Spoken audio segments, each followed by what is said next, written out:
set up the slitter shafts. So you'll have to remove the stacker out of the way. Then you can come down. These are little side guide fingers, or they help to guide the sheet coming from the slitter shafts onto the stacker. These are bendable, so you can kind of bend them to help guide the sheet onto the stacker, and they simply just clip on to this tie bar here with thumb screws. This is your perforator stripper. You do not put the stripper blade or the perf blade between the forks. This actually sits off to the side of the perf blade and locks it in, and what that does is, as this is perfing, it keeps the sheet from wrapping up onto the perf blades. It'll actually, why it says it's a stripper, it will strip that sheet off the perf blade. That's the reason why when you perf, you have to have this in position. Otherwise your sheets will just wrap around the slitter shafts.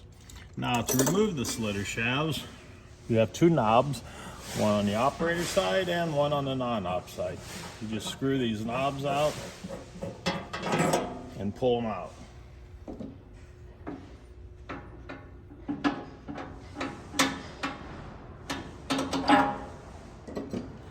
Now your whole slitter shaft assembly will drop out. Now you can take these, put it on a table or a cart, and you can just pull the end cap of the slitter shaft off, like so. Now you can take your tooling on and off, whatever you need to do, everything just moves. And then usually when I put tooling on, I leave the tooling loose so that when you're moving the shafts and putting them back in the machine, they don't hit and chip the perf blades. So once you get the perf blades on, or scoring blades on, whatever tooling you need, then you can just put your shaft back together and then put it back in the machine.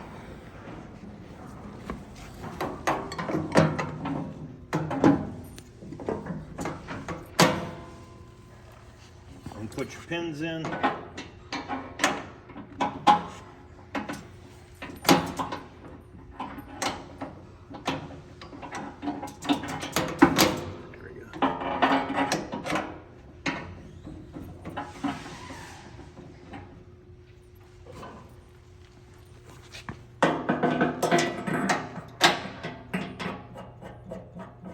Just make sure your handles are tight.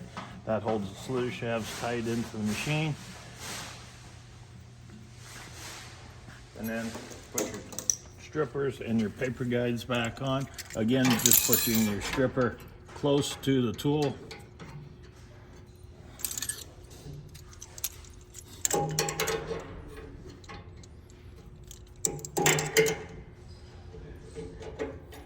And you should be ready. Now we have a perf blade in there, so this machine is now ready to perf.